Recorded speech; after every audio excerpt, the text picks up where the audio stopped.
नमस्कार, मैं नीरज पारिक आप सभी के साथ। ईरान पे भयंकर हमले हो चुके हैं। ईरान के सुप्रीम लीडर की हत्या भी की जा चुकी है। देश की सत्ता अस्त व्यस्त है। अब यहां पे सवाल ये खड़े हो रहे हैं कि जिस प्रकार से एक्शन लिए गए, जिस प्रकार से इंटेलिजेंस का यूज करके ईरान की लीडरशिप को लगभग समाप्त कर दिया गया है, तो अब ईरान का भविष्य क्या है, जबकि खामेनेई इस दुनिया में नहीं है। युद्ध की तैयारी करते बरसों बरस बीते, लेकिन युद्ध की शुरुआत भर में अमेरिका और इजराइल ने अपने काम को अंजाम दिया और अपने टारगेट को चुन करके खत्म कर दिया। यहां पर बात यह आ रही है कि जो ईरान में होने वाला है उसकी झलक भारत के प्रधानमंत्री मोदी ने पहले ही दिखा दी है। अब प्रधानमंत्री ने डायरेक्टली कोई स्पीच में कुछ कहा है या कोई अपना संदेश, कोई संकेत दिया है, उसको समझेंगे और जानते हैं कि आखिर में ईरान का फ्यूचर क्या है। सबसे पहली बात तो यह है कि ईरान अपने फ्यूचर को खुद लिख रहा है। कारण यह है कि व्यक्ति का वर्तमान उसके भविष्य को निर्धारित करता है। जिस तरीके से ईरान ने अपनी स्ट्राइक्स शुरू की है अपने पड़ोसियों के ऊपर, जिसके अंदर उसने लगभग लगभग सारे देशों को कवर कर लिया, जो कि एक इस्लाम की दुहाई के नाम पे एक झंडे के नीचे होने का दावा ईरान करता था और कहता था कि हम लोग एक मुस्लिम वर्ल्ड को वेस्ट के अधीन नहीं होने देंगे। अब इसने जब अटैक इन्हीं देशों पर किए हैं, और उसमें जो सबसे बड़े अटैक दिख रहे हैं दुनिया के अंदर, जिसमें दुबई के अंदर बहुत बड़ी तादाद में जो बॉम्ब गिराए गए, अटैक हुए, ड्रोन अटैक हुए, दुनिया भर की पूरी अर्थव्यवस्था दुबई पे एक बहुत निर्भरता बन चुकी है। ऐसे के अंदर दुनिया के बहुत सारे देश जिनकी डिपेंडेंसी या टच उस जगह पर्टिकुलर दुबई से है, वो लोग ईरान की इस एक्टिविटी से खुश नहीं है। रही सही कसर जब ये सऊदी अरब के कॉन्टेक्स्ट में ये अटैक करना शुरू किया, क्योंकि सऊदी अरब पे तो ये आरोप ही है कि ट्रंप के ऊपर दबाव ही सऊदी अरब के प्रिंस ने डलवाया और कहा कि इसके ऊपर हमला कर दीजिए। अब ईरान की वो फोर्सेस, इनकी लीडरशिप लगभग खत्म हो चुकी है और एक मिसगाइडेड मिसाइल की तरह ईरान जो है वो रिएक्शन दे रहा है।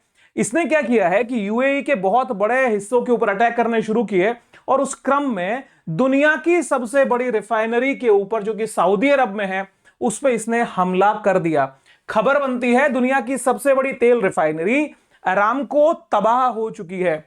अब इसे हमले जब इसने किए हैं, तो क्या बाकी पड़ोसी देश इसके साथ में खड़े होंगे?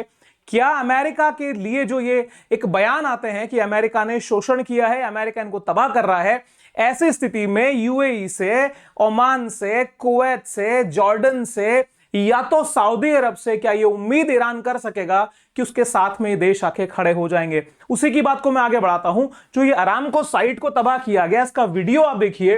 विभत्स रूप से यहां आग लगी हुई है, अनकंट्रोल्ड है, लेकिन अब स्थिति का रिटेलिएशन ईरान पे होना शुरू होगा। यह तो बात रही मिडिल ईस्ट की।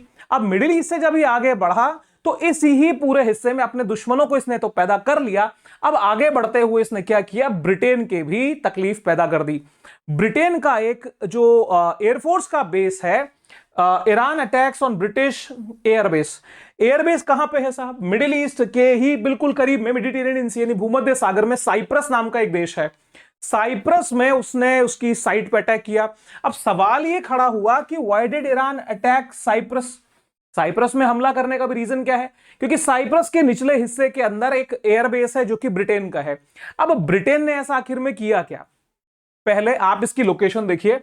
ईरान यहां पर है, और ईरान से आप मेडिटेरेनियन की तरफ जब बढ़ेंगे तो यह साइप्रस देश है टर्की के बिल्कुल नीचे। टर्की भी टेढ़ी नजरों से इसको हमेशा से देखता आया है। इसको थोड़ा ब्रॉड स्पेक्ट्रम में देखें तो ये जो ऊपरी हिस्सा आप देख रहे हैं इसी साइप्रस का, ये एक तरह से टर्की के कब्जे में है और टर्की ने इसको अपने अधीन कर लिया। बीच में जो ग्रीन आप बॉर्डर देख रहे हैं, ये एक तरह से बफर जोन है जो यूएन का है, और उसके नीचे जो ये साइप्रस का हिस्सा है, ये ग्रीक साइप्रिट लोग यहां पे रहते हैं, जो कि ईसाई बाहुल्य हिस्सा है, ये मुस्लिम बाहुल्य हिस्सा है। और निचले हिस्से के अंदर मेरे दोस्तों यहां पे आप जब पाएंगे तो एक्रोट्री नामक जो एयरबेस है उसको इसने तबाह किया, जिसकी लोकेशन है यहां पे। अब ईरान का हमला ब्रिटेन की स्ट्रेटेजिक लोकेशन जो कि साइप्रस में, उस पर हमला करने के पीछे कुछ रीजन है। वो रीजन ये है कि ब्रिटेन ने, फ्रांस ने और जर्मनी ने कुछ दिन पहले एक जॉइंट स्टेटमेंट दिया। ये जॉइंट स्टेटमेंट ईरान को पसंद नहीं आया, और जबकि सुप्रीम लीडर की हत्या हो चुकी है तो खुन्नस का ही परिणाम है कि इन्होंने इस पे भी अटैक कर दिया है। स्टेटमेंट में यह कहा गया था कि वक्त आ चुका है कि फिर से रीइंपोज ईरान सैंक्शंस, यानी ईरान के ऊपर सैंक्शंस फिर से रीइंपोज करने पड़ेंगे और बड़ी भारी तादाद में करने पड़ेंगे। तो इन्होंने क्या किया, चुन चुन के अपने दुश्मनों पर हमला करना शुरू किया, जिसमें पहला टारगेट ये यूके को तो बना चुका है। आपको पता होना चाहिए कि यूरोप के बहुत सारे देश पहले से ही ईरान की इस विचारधारा या इस्लामिक रिजीम के खिलाफ थे। फ्रांस ने तो वहां के जो एक्सिल्ड प्रिंस है, जिनको भगा दिया गया था, शाह रजा पहलवी, उनके परिवार को शरण भी यहां पे दी हुई है। इराक के अंदर भी जो विद्रोही हुआ करते थे, सद्दाम हुसैन के विद्रोही, उनको शरण देने वाला फ्रांस ही रहा है। तो फ्रांस और जर्मनी तो निश्चित रूप से इसके खिलाफ थे, लेकिन एक जो हल्का सॉफ्ट कॉर्नर कहीं यूके की तरफ था, वो भी यहां पे खत्म है। मतलब यूरोप भी अब ईरान के खिलाफ है, मिडिल ईस्ट ये इसके खिलाफ अपने आप को ये कर ही चुका है। तो ये तीन देश भी अब उसके खिलाफ आकर के खड़े हो चुके हैं। अब बात यहां समझनी है कि चर्चा उठ के आती है कि ऐसी स्थिति में रशिया, चाइना और जो एक दूसरा विंग बचता है, क्या अब ये ईरान के साथ में आएंगे और दुनिया क्या तीसरे विश्व युद्ध की तरफ जाएगी? अब बात ऐसी है कि अपने अपने विचारधारा के अपने अपने विचार हो सकते हैं, लेकिन अगर हम जियोपॉलिटिकल एंगल को ब्रॉड स्पेक्ट्रम में देखें, जड़ को पकड़ना चाहें, तो सीधा सरल जवाब है जी नहीं। असल में युद्ध होता है जब दो पक्ष और विपक्ष बराबर आके खड़े होते हैं। ईरान के पक्ष में आपको कौन से ऐसे बड़े देश आके खड़े होते हुए दिख रहे हैं जिससे आपको यह संभावना बने कि ग्रुप ए के सामने ग्रुप बी आके खड़ा होगा? ईरान ने तो अपनी डेस्टिनी लिख ली है। इसकी डेस्टिनी यही है कि यहां रिजीम चेंज होगी, सत्ता परिवर्तन निश्चित है, लेकिन वर्ल्ड वॉर 3 जैसी कोई गुंजाइशें या स्थितियां ये नहीं है। इन हमलों को आप उस स्थिति से नहीं जोड़ सकते, क्योंकि बात यह कि जब रशिया के पक्ष में बात जाती है कि रशिया इसका विरोध करना चाहिए, रशिया ने जो अपने स्टेटमेंट दिए हैं वो आपके सामने हैं। दूसरी बात, रशिया के यूएई से भी रिलेशन, स्ट्रेटेजिक रिलेशन काफी मजबूत हैं, तो सऊदी अरेबिया से भी है। अब जब सऊदी अरेबिया और यूएई से ईरान भिड़ बैठा है, लड़ बैठा है, उनके जो मेजर सिटीज हैं उनके ऊपर ही अटैक कर रहा है, ऐसी स्थिति में रशिया, जो कि एक उस दौर से गुजर रहा है जब वो यूएसए के भी खिलाफ होकर सैंक्शंस को झेल रहा है, मिडिल ईस्ट में अपनी पैठ को ईरान के चक्कर में कम नहीं करेगा। और यही कमोबेश हाल जो है वो चीन का भी होना है। रीजन ये है कि चाइना की यूएई से और सऊदी अरेबिया से फ्री ट्रेड एग्रीमेंट पे लगभग बीते 20 सालों से बात चल रही है, जो अभी फाइनल स्टेज की तरफ बढ़ रही है। कारण ट्रंप के द्वारा छेड़ा गया ट्रेड वॉर में हर देश अपने सिक्योर प्लेसेस, सिक्योर मार्केट तलाश रहा है, और चीन जैसी बड़ी अर्थव्यवस्था ईरान के लिए अब अपने इन दो स्ट्रेटेजिक पार्टनर्स को धोखा नहीं दे सकती, उसका साथ ये नहीं छोड़ सकती। इसका प्रमाण यह है कि चाइना की तरफ से वर्बली तो बहुत स्ट्रॉन्ग शब्द आए हैं, लेकिन उसका एंड होता है कि डायलॉग होना चाहिए, संवाद के माध्यम से चीजों को सुलझाया जाना चाहिए। अब जब कोई व्यक्ति ऐसी बात कहता है कि भाई डिप्लोमेटिकली और आप डायलॉग के बेस पे चीजों को सेटल करिए, मतलब यह है कि वो एक तरह से दूर खड़ा होकर तमाशा देख रहा है, लेकिन हां जबान से आपके साथ में है। दूसरा उदाहरण इसका भी समझ लीजिए कि जब यूएन में या किसी मेजर किसी मंच पे वोटिंग की बारी आती है, तो अगर आप ओपनली किसी के विरोध में खड़े नहीं हो सकते, ओपनली किसी को वोट नहीं देना चाहते, तो आप एब्सेंट हो जाते हैं। बस यहां पे चीन और रशिया जो हैं अपने इस वाणी के माध्यम से तो खड़े हैं, बाकी युद्ध में इसके साथ नहीं खड़े हैं, एब्सेंट हैं। अब सर यहां पर एक देश और बचता है, वो है north Korea, Kim Jong Un. Kim Jong Un क्या ईरान के साथ आएंगे? इसका भी बड़ा बड़ा आंसर है नहीं। रीजन क्या है, एक खबर आप देखिए, क्योंकि पहली चीज रशिया और चाइना ही जब बैकफुट पे खड़े रहेंगे तो नॉर्थ कोरिया वहां पे आगे किसी भी कीमत पे नहीं आएगा, क्योंकि उसकी लाइफलाइन चीन और रशिया से ही चलती है। दूसरी खबर जो आज रॉयटर्स में पब्लिश हुई है, बड़ी इंटरेस्टिंग है। मार्च 2026 1:51 पे खबर पब्लिश हुई थी। Iran strikes spotlight chances for North Korea to resume nuclear talk with Trump. इसका ट्रांसलेशन किया है, ईरान के हमलों ने उत्तर कोरिया के लिए ट्रंप के साथ परमाणु वार्ता फिर से शुरू करने की संभावनाओं को बढ़ा दिया है। मतलब यह है कि अब ट्रंप के साथ में, यानी जो एक्टिविटी ट्रंप ने ईरान पे की है, हो सकता है कि यह एक ओवर ब्लेम्ड या खुद को ही सेल्फ ग्लोरिफिकेशन के लिए यूएसए के लिए ही न्यूज लिखी गई हो, लेकिन हां किसी ना किसी हद में तनाव तो बढ़ता है। और अगर इस एंगल को भी हम इग्नोर कर दें तो दूसरा रशिया और चाइना का एंगल बड़ा क्लियर है कि नॉर्थ कोरिया भी यहां एंट्री नहीं लेगा। तो अब जब खामेनेई जा चुके हैं, सत्ता परिवर्तन, और इनके परिवार को लेकर भी खबरें आई है कि इनके बेटे को लेकर, जिनको माना जा रहा था कि अगले रहबर या सुप्रीम लीडर उन्हें बनाया जाएगा, उनको भी खत्म कर दिया गया है। इस खबर की पुष्टि मेरे तक आए सोर्सेज में नहीं हुई है, तो मैं इसके बारे में अभी बात नहीं कर रहा। हो सकता है बिकॉज ये जियो पॉलिटिक्स है, ये स्ट्रेटेजिक अफेयर्स हैं, जब मैं कुछ बात बोल रहा हूं या ये सेशन रिकॉर्ड कर रहा हूं तभी कुछ हो जाए, उसके लिए मैं जिम्मेदारी नहीं ले सकता। तो साहब अब ऐसी स्थिति के अंदर अब हमें ये देखना है कि यहां जो ट्रंप ने बार बार बात कही थी रिजीम चेंज की, वो रिजीम चेंज के बहुत करीब आ चुके हैं। अब यहां पे समझिए कि मोदी जी ने कौन से संकेत दिए। क्या मोदी जी ने किसी वार्ता में ऐसी बात कही? जी नहीं।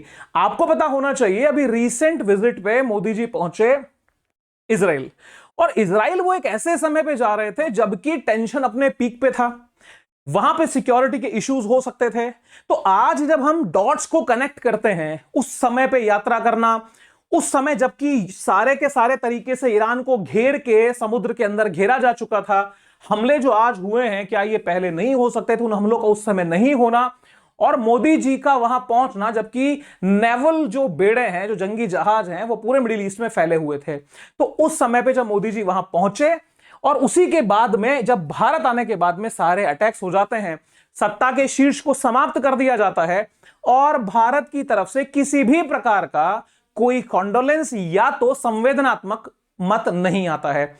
अब आप समझिए देश की रीजनल अपनी स्थानीय राजनीति में जब हम प्रवेश करते हैं तो भारत के मुख्य विपक्षी दल कांग्रेस ने एक कॉन्डोलेंस मैसेज दिया है, ट्रिब्यूट दिया है, उनको श्रद्धांजलि अर्पित की है खामेनेई को, और भारत सरकार पे आरोप लगाया है कि प्रधानमंत्री साइलेंट क्यों हैं, प्रधानमंत्री मोदी कुछ बोल क्यों नहीं रहे। कारण समझिए कि प्रधानमंत्री मोदी इसलिए नहीं बोल रहे, कहावत आपने सुनी होगी, उगते सूरज को नमस्कार होता है, डूबते सूरज को नहीं। देश कोई जमीन का टुकड़ा भर नहीं है, वो वहां की सत्ता से, वहां की जनता से तय होता है। अब आप इस बात को समझिए कि वहां की जनता को जब इस बात का विश्वास दिलाने की भरकत कोशिश इजराइल और ईरान ने की, इजराइल और यूएस ने की कि हम आपका भला करना चाहते हैं, ये रिजीम आपके खिलाफ है, और हमले किए, जब यहां पे सत्ता का परिवर्तन होगा तो सत्ता का परिवर्तन होने के बाद नई सत्ता से भारत के संबंध निश्चित रूप से बेहतर दिशा में जाएंगे, क्योंकि ये डूबता सूरज था, डूबते सूरज का अनुमान यहां लग चुका था। आप एक संकेत को और समझिए। और हां, एक प्रश्न दिमाग में आ रहा होगा, तो भाई ये तो गलत है या वो सब है। वीडियो का भी बस अगले ही 1.5-2 मिनट के अंदर मैं उस मेन मुद्दे पे आने वाला हूं जिससे चीजें क्लियर होंगी। एक ऐतिहासिक उदाहरण के साथ में मैं आपसे बात करूंगा। मोदी जी ने अपने सोशल मीडिया के ऊपर 2 बैक टू बैक पोस्ट किए। ये फेसबुक का पोस्ट है, एक 15 घंटे पहले का, एक 17 घंटे पहले का। पहले इन्होंने पोस्ट किया, spoke with president of UAE, United Arab अमीरात के राष्ट्रपति से इन्होंने बात की है। लिखा है क्या? माय ब्रदर, मेरे भाई शेख मोहम्मद बिन जायद अल नहयान, मैंने इनसे बात की है, मेरे भाई से बात की है। क्यों? क्योंकि ईरान अटैक कर रहा है, इसलिए मेरे भाई से बात की है। Strongly condemn the attack on UAE. कौन कर रहा है भाई अटैक? ईरान कर रहा है। स्ट्रांगली हम इसकी भर्त्सना करते हैं और हम संवेदना व्यक्त करते हैं उन जिन व्यक्तियों के प्रति जो हमले में मारे गए हैं। Bharat, India stands in solidarity with UAE in these difficult times. हम मजबूती के साथ में खड़े हैं। तो जब साहब हमने निर्णय ले लिया ईरान वर्सेस यूएई, हम यूएई के पक्ष में खड़े हो गए, तो हम किस स्थिति में जाकर के दो पक्ष में थोड़ी आप बोलोगे नहीं तू भी जीत जा, तू भी जीत जा, तू भी यशस्वी, विजयी भव, विजयी भव। ये ड्रामा होता है। अब यहां पे ये दूसरी चीज इन्होंने 15 घंटे पहले, यानी इसके 2 घंटे बाद फिर एक मैसेज पोस्ट किया। Had a telephone call with PM Benjamin Netanyahu to discuss the current regional situation, conveyed India's concern over the recent development and emphasized the safety of civilians as a priority. India फिर तो बाकी साहब हम सबके साथ आपके साथ खड़े मजबूती से। मतलब बात हुई है इजराइल से भी, बात हुई है यूएई से भी। इजराइल कौन है जिसने ईरान पे अटैक किया, और यूएई कौन है जो खुद को विक्टिम बता रहा है, भाई हम बिना मतलब यहां फंस गए। तो यहां से स्थिति एकदम क्लियर है कि ईरान के वर्तमान सत्ता को भारत ने पूरी तरह से इग्नोर कर दिया। इसीलिए भारत चाबहार से पीछे भी हटा, इसीलिए हमने उसके फ्लीट को भी अरेस्ट किया। अब यहां पे हम किसी प्रकार के सत्ता ने कोई मैसेज भी नहीं भेजे। अब साहब एक प्रश्न चिन्ह बड़ा खड़ा होता है कि देश की जो विदेश नीति के बेसिक वैल्यूज हैं, जो आधारभूत मूल्य हैं, तो क्या वर्तमान सत्ता ने उनसे कॉम्प्रोमाइज कर दिया? अब मेरे भाई थोड़ा सा रैशनल होना पड़ेगा। देश की राजनीतिक विचारों को या पूर्वाग्रहों को हम विदेशी संबंधों पे लागू करने लगेंगे तो अपने पैर कुल्हाड़ी मारने से बेहतर कुछ नहीं होगा। थोड़ा प्रैक्टिकल, क्योंकि आईआर की 2 थ्योरीज बड़ी पॉपुलर होती हैं, एक रियलिस्टिक अप्रोच, एक होती है आइडियलिस्टिक अप्रोच। तो आइडियलिस्टिक अप्रोच को तो इंदिरा जी ने ही त्याग दिया था, अभी समझिए। तो भारत अपने एक शिफ्टिंग की तरफ मूव कर रहा है, राष्ट्रहित के लिए निर्णय लिए जाते हैं। अब आप देखिए राष्ट्रहित पे क्या निर्णय लिया गया। तो यह बदलाव जो फॉरेन पॉलिसी में आया, क्या यह ट्रंप के दबाव में है? जी नहीं, ट्रंप के दबाव में तो कतई नहीं है। क्यों नहीं है? उदाहरण देता हूं आपको। जिस समय हमारा देश आजाद हुआ था, आजादी के समय भारत और यूएसएसआर के संबंधों में क्या मजबूती नहीं थी? भारत और अमेरिका के संबंधों में कौन सी मिठास थी? मिठास नहीं थी। हमारा जो एक जिसको हम कह सकते हैं नेचुरल रिलेशनशिप या फ्रेंडशिप के जो दायरे थे, वो यूएसएसआर की तरफ से उठ के आ रहे थे।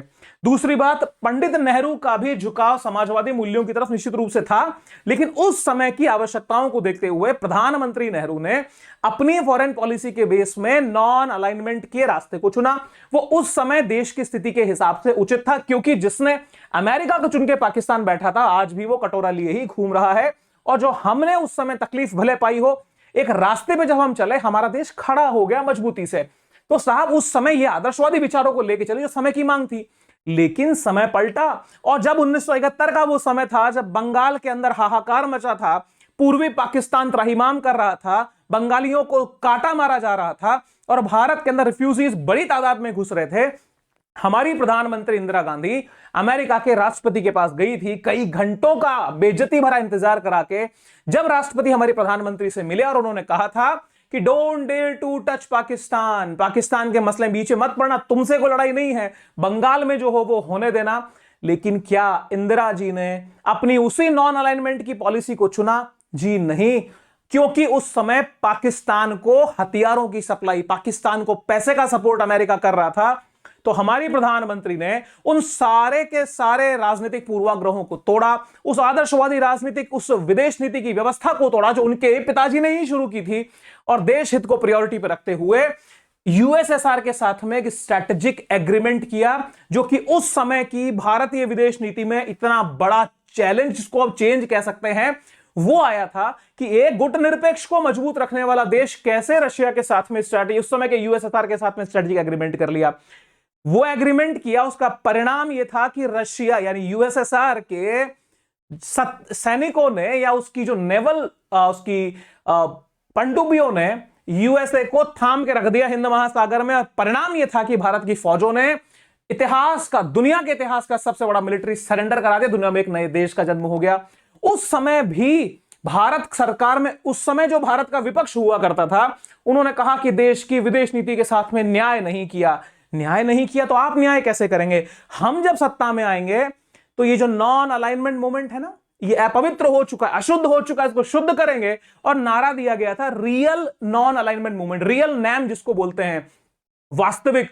तो साहब, उस समय जब सरकार बदली इमरजेंसी के बाद में, तो उस समय के विदेश मंत्री जी दौड़ के चाइना भी गए, रशिया भी गए, अमेरिका भी गए, कहा कि हम अब सबको साथ लेके चलेंगे। नए दौर की शुरुआत हुई या नहीं हुई? तो साहब, निर्णय देश हित में लिए जाते हैं। और हां, एक जो विचार ये है कि जो चाबहार का कॉम्प्रोमाइज यहां पे हो चुका है, तो मेरे भाई सुन लीजिए, जिस समय रिजीम चेंज हो जाएगी, जब गवर्नमेंट जो नई यहां बनने वाली है, आपको लगता है कि ये जो नई गवर्नमेंट आएगी वो यूएसए के अलाइंड होगी या नहीं होगी? प्रैक्टिकली होगी, ठीक है। यूएसए के होगी तो इजराइल के भी होगी या नहीं होगी? होगी। प्रधानमंत्री मोदी का पहले इजराइल जाना और इजराइल से आने के बाद में किसी प्रकार का कोई संवेदनात्मक मैसेज ईरान के लिए नहीं लिखना, तो यहां की नई सरकार क्या चाबहार भारत को नहीं देगी? क्या इजराइल और अमेरिका इस पक्ष में साथ नहीं? सोचने वाली बात है। भारत का यहां पे जीत जो है, कोई नुकसान किसी प्रकार का नहीं है। यह स्ट्रेटेजिक लोकेशन भारत खोने वाला नहीं है। कारण यह है कि अफगानिस्तान की लाइफलाइन है ये चाबहार पोर्ट, और अफगानिस्तान भी भारत के विश्वास में निश्चित रूप से खड़ा है। अब बात यह आती है कि पाकिस्तान क्या करेगा? तो साहब, चोरी के परमाणु हथियार लेके बैठे हैं और दबाव में ये भी जीते हैं, ये भी ईरान के सहयोग में किसी प्रकार में नहीं आएंगे। तो रही बात भारत रूस की दोस्ती में दूरी आने की, तो दोनों देश एक ही तो मंच पे खड़े हैं। ना ईरान के साथ में ना इंडिया खड़ा हुआ, ना रशिया खड़ा हुआ। दोनों ही देशों ने ईरान के कॉन्टेक्स्ट में एक जैसी बात कही।